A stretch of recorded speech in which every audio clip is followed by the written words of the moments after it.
Hi, my name is Joajan. Today I want to present about my individual assignment, which is the title is Marks and Spencer in China to stay or leave. The first question is, what were the key factors that led Marks and Spencer to enter the Chinese market? The first is China had fast-growing middle class with more money to spend, and the Chinese shoppers like Western brand, which gave Marks and Spencer a good chance to succeed. As you can see, the retail market was growing quickly, and they expand to new market after facing its problem at home. They wanted also keep full control of its brand, so it closed to open store on its own without a local partner. The next question is, what were the initial strategies and approach adopted by Marks and Spencer to establish its presence in China?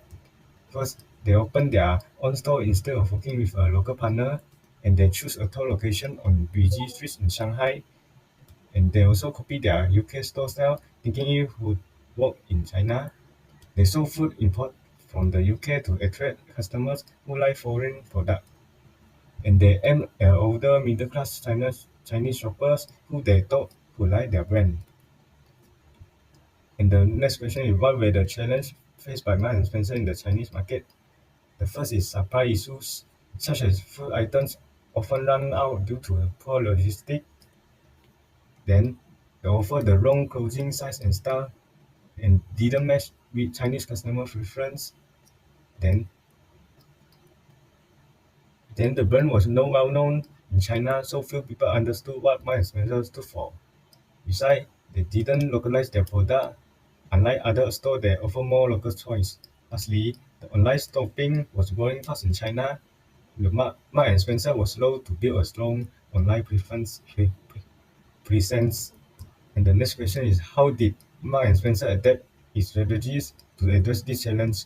The first is close underperforming store in Shanghai and open new one in big cities like Beijing and Guangzhou, hoping to reach better market.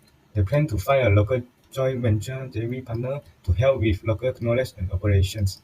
As you can see, the graph shows they join major online platforms like Tmall and JD.com to grow their e-commerce business and reach younger and online shoppers. They adjust some product based on feedback like improving clothing size. They also try to promote each brand more in China to increase awareness. Lastly, they also focus more on food sales, which perform better than clothing. And the next question is, do the SWOT analysis table and include the analysis of Marks and Spencer based on the each factor.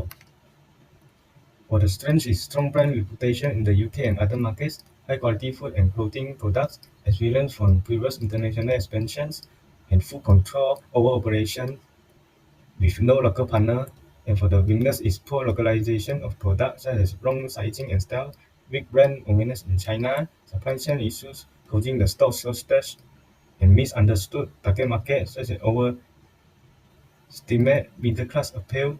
And for the opportunity is rapidly growing Chinese middle class with rising income and fast growing e-commerce market and potential to form a joint venture with a local partner and room to expand into second and third tier cities.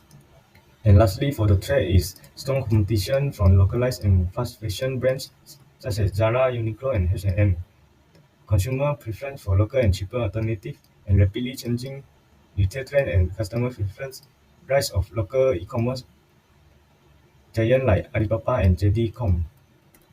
And the next question is, what were the alternatives considered by Marks and Spencer regarding its presence in China?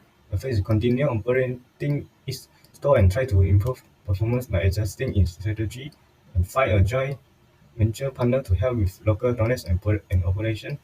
Shift focus to e-commerce by growing its online presence on platforms like Tmall and JD.com. And the next is reduce its physical store network and keep only a few profitable ones. They also completely exit the Chinese market to cut loss and focus on other regions. And the next question is, what were the lessons that other multinational companies can learn from Marks and Spencer experience in China? The first is, don't assume what works at home will work in China, and learn about local customers' tastes and needs.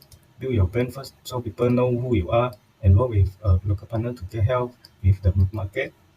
Offer the right product size, choose the right target customer, and use online shopping earlier. Test your store in one place before opening many.